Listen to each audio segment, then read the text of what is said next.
And a huge, unstable chunk of glacier is blocking the route up Mount Everest from base camp in Nepal, just as peak climbing season gets underway in the Himalayas. Icefall doctors who fix ropes and ladders on the lower part of the route up the world's highest peak can find no way round the 100-foot high, 30 meters block of ice just under Camp 1. And an American Kuwaiti journalist who was detained by authorities in Kuwait last month after he reposted videos and images related to the US-Israeli war with Iran has been acquitted. According to his international legal team, Ahmed Shihab Eldin was understood to have been charged with spreading false information, harming national security, and misusing his mobile phone. And Barcelona have announced that Lamine Yamal's domestic season in Spain is over, but that the international forward should be fit to represent his country at this summer's World Cup. The 18-year-old striker helped Spain to the Euro 2024 title, while also lifting La Liga with Barca last season. That Microsoft is offering voluntary retirement buyouts for the first time in its 51-year history. Per reports from CNBC and Bloomberg, according to an internal memo, employees will be eligible if their years of work at Microsoft plus their age totals 70 or more, with some exceptions. So if someone who is 52 years old has 18 years of service at Microsoft, they could qualify for the buyout. That Bluesky is beefing up its social network as a better place to post photos. Late Wednesday, the company announced a new version of its app, version 1121, which boosts the quality of images in posts, both in terms of upload size and resolution. Before, Bluesky only supported photo uploads of 1 megabyte or less. Now, that limit has doubled to 2 megabytes. In addition, photos will render at up to 4000px instead of 2000x as before. That. The latest mobile network experience benchmarking report for Q1 2026 by OpenSignal has declared Zong the country's overall top-performing mobile operator. Based on more than 1.23 billion real user measurements collected nationwide, the OpenSignal-powered study covering 159 districts shows Pakistan's average mobile download speed stands at 18.6 megabits. And Islamabad. The Federal Investigation Agency is set to fast-track money laundering probes under a new rulebook that fixes deadlines for inquiries and creates dedicated desks nationwide. DFIA Director General Dr. Yusman Anwar has approved standard operating procedures, OPs, to improve how the agency handles financial intelligence reports, an informed source told Dawn on Thursday. South Africa's President Cyril Ramaphosa has placed the country's top policeman on precautionary suspension after he was charged in court on Tuesday. Jen Fanny Masemola, 62, is alleged to have failed in his oversight duties in connection with the awarding of a controversial 21 metres and 15.5 metres health contract, which has become the subject of a criminal investigation and has since been cancelled. That US President Donald Trump has said next week's state visit from King Charles and Queen Camilla could help repair relations with the UK. When asked in a phone interview with the BBC whether the visit could help repair the relationship, Trump said, "Absolutely, he's fantastic. He's a fantastic man. Absolutely, the answer is yes." That, for Mauro Regalado Cortez, a Catholic lay teacher in Angola, the unique opportunity to see Pope Leo XIV in person was unmissable, even though serious illness should have confined him to bed. "My visual contact with the Holy Father was a unique moment. It transmitted such a great physical and spiritual lightness that the feeling of satisfaction doesn't end," told CNN about his experience of seeing the papal car pass by outside Luanda International Airport shortly after Leo's arrival on Saturday. And the European Union on Thursday approved a massive loan package to help Ukraine meet its economic and military needs for 2 years, the bloc's Cypriot presidency said, after oil began flowing through a key pipeline to Hungary and Slovakia and ending months of political deadlock. The EU also approved a new raft of sanctions against Russia over its war on Ukraine, and the measures were prepared early this year and set to be announced in February to mark the 4th anniversary of the conflict, but Hungary and Slovakia opposed the move. And Turkish MPs have passed a bill that includes restricting access to social media platforms for children under 15, according to state media. The legislation is the latest in a global trend aimed at protecting young people from dangerous online activity, following in the footsteps of Australia, which introduced landmark restrictions on social media use last year. That Warner Bros. Discovery shareholders have backed the company's proposed $110 BN merger with Paramount Skydance, but cast advisory vote against executive compensation plans tied to the deal. Per a preliminary vote count on Thursday, the overwhelming majority of Warner Bros. Discovery shareholders voted in support of selling the entire business to Paramount for $31 a share, the company said. Including debt, the deal is valued at nearly $111 BN. That the Iran war will push more than 30 million people back into poverty, with the knock-on effects of the conflict likely to increase food insecurity in the coming months. The United Nations has warned disruption to fuel and fertilizer supplies due to the ongoing blocking of cargo vessels through the Strait of Hormuz has already lowered agricultural productivity and will hit crop yields. Later this year, the UN's development chief said on Thursday that, launched in 2021 when the company was still known as Twitter, communities were meant to provide the social network's users with a place to connect with each other around shared interests. Now, X is shutting down the feature for good, saying it was overrun with spam and a headache to manage. Plus, noted X's head of product, Nikitia Bier. Hardly anyone was using them.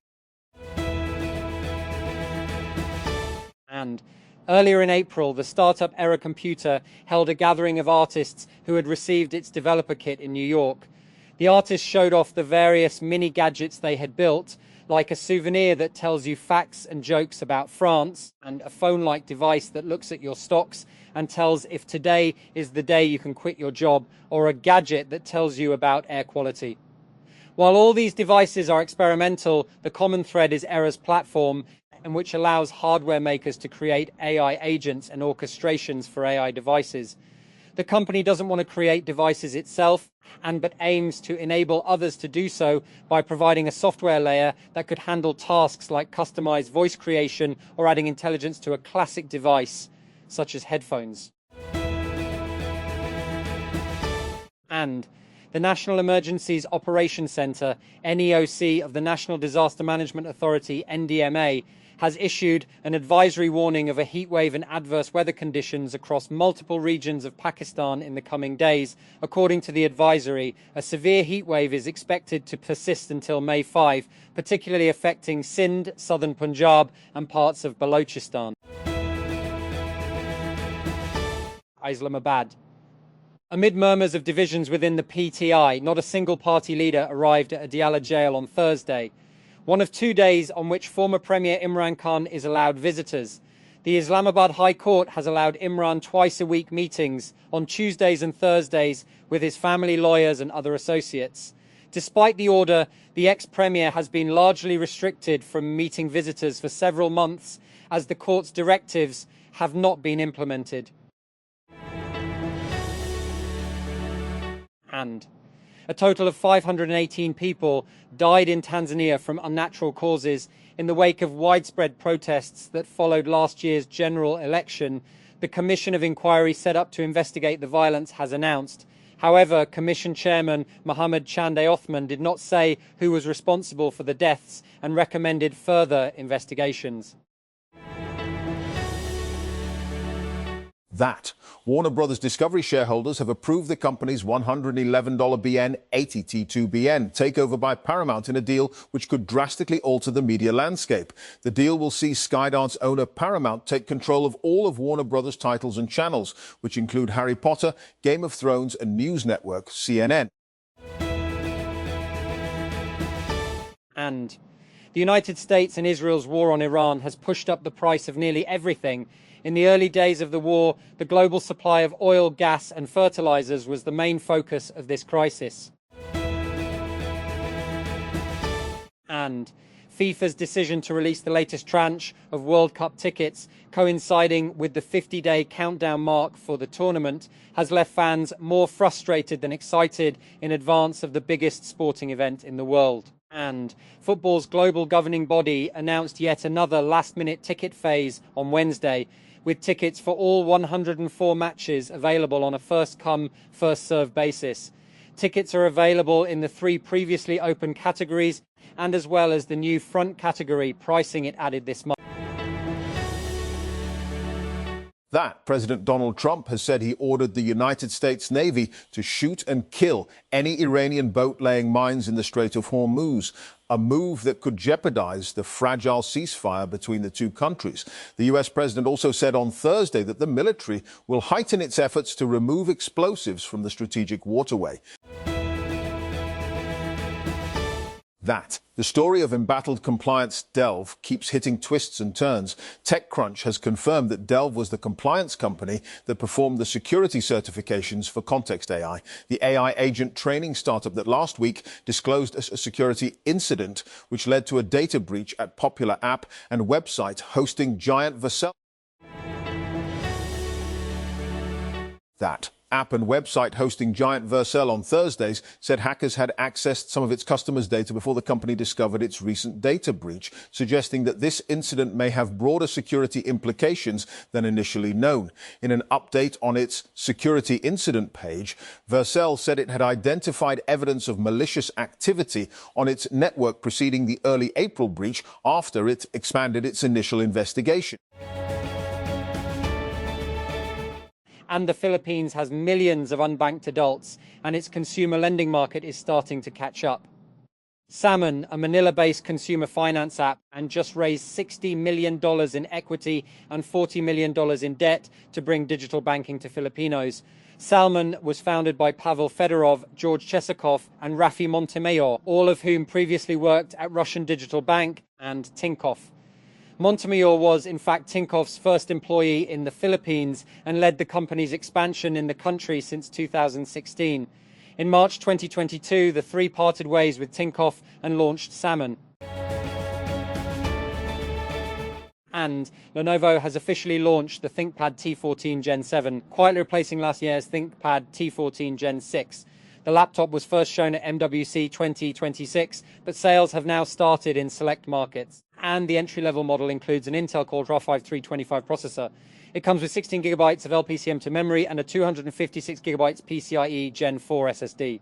And the standard model also includes a 60 watt-hour of battery and a 14-inch IPS display with 1200p resolution. And Xiaomi has introduced a new version of its tablet in China called the Redmi Pad 2 Pro Learning Edition. The device is based on the Redmi Pad 2 Pro launched in September 2025, but this model is positioned more directly towards students. The Redmi Pad 2 Pro Learning Edition features a 12.1-inch display with 2.5K resolution and a 120Hz refresh rate. And Xiaomi has used matte glass on the screen to reduce glare, which is intended to help during extended study sessions. And the Sindh Education Department has issued new instructions to private schools regarding fee collection after the start of the 2026-27 academic year. Additional Director Registration Rafia Javid said the academic session began on April 1 and directed schools not to charge matric students beyond March 2026, as they are currently appearing in examinations. That. Pakistan rejected Indian propaganda linking it to the 2025 Pahalgam attack on Thursday, deploring that the neighbouring country was focusing on weaponizing its false narrative in the midst of an ongoing regional crisis. The April 22 That 2025 attack in Pahalgam saw 26 people, mostly tourists, killed in what is being described as the deadliest armed attack in the disputed Himalayan region since the year 2000. New Delhi blamed the attack on Pakistan without any evidence. That, for its part, Pakistan strongly denied the allegations and called for a neutral investigation.